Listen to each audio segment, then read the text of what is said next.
Oil কর্মীদের বিক্ষোভ, নেতৃত্বে বিএমএস শ্রমিক সংগঠন। ইন্ডিয়ান অয়েলের শ্রমিক কর্মচারীরা দীর্ঘদিন তাদের ন্যায্য দাবি থেকে বঞ্চিত হচ্ছিলেন।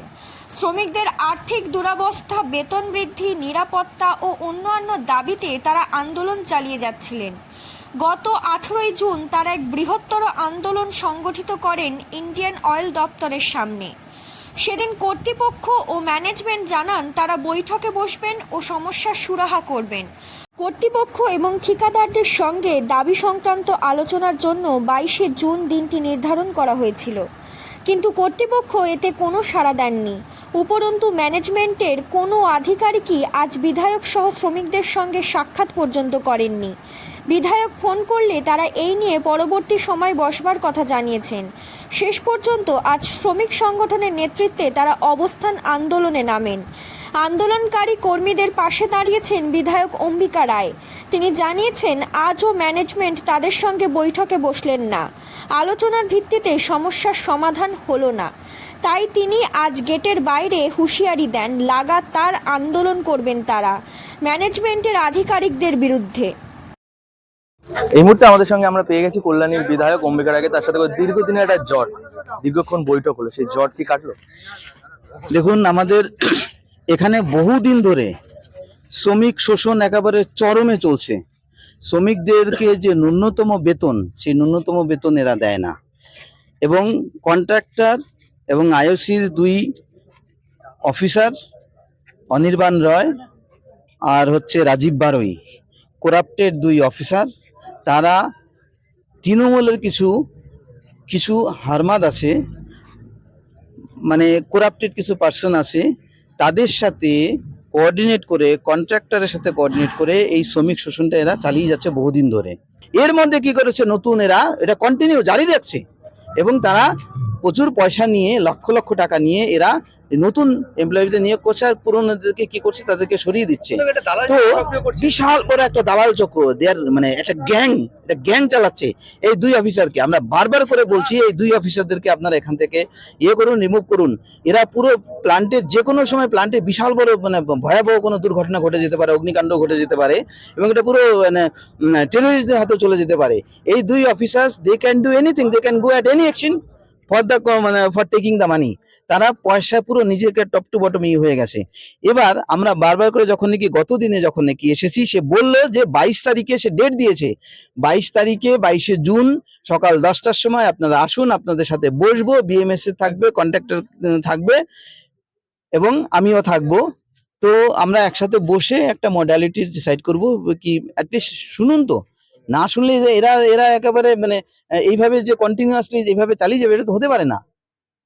তো তৃণমূলের কিছু আনস্ক্রুপুলাস লোক, তারা দালালগুলো কি করে, মার্কেটের থেকে পয়সা তুলে তারা এদের কাছে দেয় কিছু কমিশন, নিজেরা নেয়, কন্ট্রাক্টর নেয়, করে এরা সমস্তগুলো লোক ঢোকাচ্ছে। সুরাহা আজকে যেহেতু বসার কথা ছিল, ডিজিএম অনির্বাণ রয় সে আজকে আসেনি, আমার কাছে কোনো ইনফরমেশন নেই। উনি বলছে কোন শ্রমিককে বলেছে, আজকে ডেট ফিক্স করা সত্ত্বেও সে কেন এলো না? উনি অ্যাকচুয়ালি বসেছে না।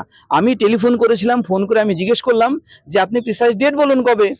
উনি ডেটই বলতে পারছে না, বলে আগামী সপ্তাহে হতে পারে, হ্যাঁ আগামী সপ্তাহে করবো, কবে প্রিসাইজ ডেট বলুন, আমরা সেই ডেটে আসবো। উনি প্রিসাইজ ডেট বলছে না। কন্ট্রাক্টরের পক্ষ থেকে উনি ডিফেন্ড করছে, বলছে কন্ট্রাক্টর কোথায় গেছে, কি দুর্গাপুরে গেছে না আসানসোলে গেছে, খড়গপুরে গেছে, ওখান থেকে গেছে তো 4-5 দিন আগে। তাহলে 4-5 দিন আগে গেছে, যে এখনো কি খড়গপুরে দুর্গাপুরে বসেছে? এখানে একটা বড় সমস্যা আছে, সমস্যা সমাধানের জন্য তো সে তো ওয়াকিবহাল হবে, সে তো আসবে। ইনি ওনার পক্ষ থেকে, অনির্বাণ রয় এবং রাজীব বারাই ওনাদের পক্ষ থেকে ডিফেন্ড করছে। It means they are completely hand in glove. আমরা আজকে এসেছি, আমাদের সাথে বসেনি, আমরা বারবার করে বসার কথা বলছি, তারা বসছে না, তারা এইভাবে কন্টিনিউ করেই যাবে। শ্রমিক শোষণ কল্যাণীতে, এখানে প্লান্টে তৃণমূলের কিছু আনস্ক্রুপুলাস লোক আছে, তাদের হাতে এরা সমস্ত কনভেন্স করে তারা এটাকে পুরো চালাচ্ছে। এটা পুরো দুর্নীতির একটা আখাড়া হয়ে এসেছে। কোটি কোটি টাকা এখান থেকে তারা করাপ্ট হয়েতে পয়সা তুলছে। এমনকি সিবিআই ইডি মানে হলে এই এদের ইসের থেকে বেরোবে সবকিছু। যাই হোক, আমরা ওনাকে বারবার করে শুধুমাত্র একটাই জিনিস জিজ্ঞেস করলাম যে প্রিসাইজ ডেট বলুন কবে আমরা বলবো। উনি কিন্তু ডেট বলেনি। It means they are not interested. তো আমরা এবার আমাদের যা রাস্তা সেটা আমরা করবো। কারণ কি এরা যদি এইভাবে যদি করতে থাকে তা আমরা তো করতে দেবো না। এবার কি বৃহত্তর আন্দোলন থেকে ইয়েস, বৃহত্তর আন্দোলনে সোমবারের থেকেই আমরা আন্দোলনে আসি। সোমবারের থেকে কোনো যে ম্যাটেরিয়াল, যে সমস্ত গ্যাস ট্রাক গোডাউন, এগুলোতে আমরা কোনো ডিস্টারবেন্স করব না, এগুলো চলবে। কিন্তু অফিসারদেরকে আমরা মানে কোনো এখানে আধিকারিককে ভেতরে আটকাবো। ঢুকতে দেবে না। ইয়েস, একদম ধন্যবাদ। আমরা কথা বললাম এবং সেটা অনির্দিষ্টকালের জন্য হবে, যতদিন না পর্যন্ত এটা সলিউশন হবে। Not for sitting, we need the solution and they have to come into conclusion, the resolution that this is the decision has been passed. Otherwise we will not allow this persons unscrupulous এবং corrupted person যে এরা যে continuously এটা করে যাবে শ্রমিক শোষণ, আমরা অ্যালাউ করবো না, আমরা ঢুকতে দেবো না এদেরকে।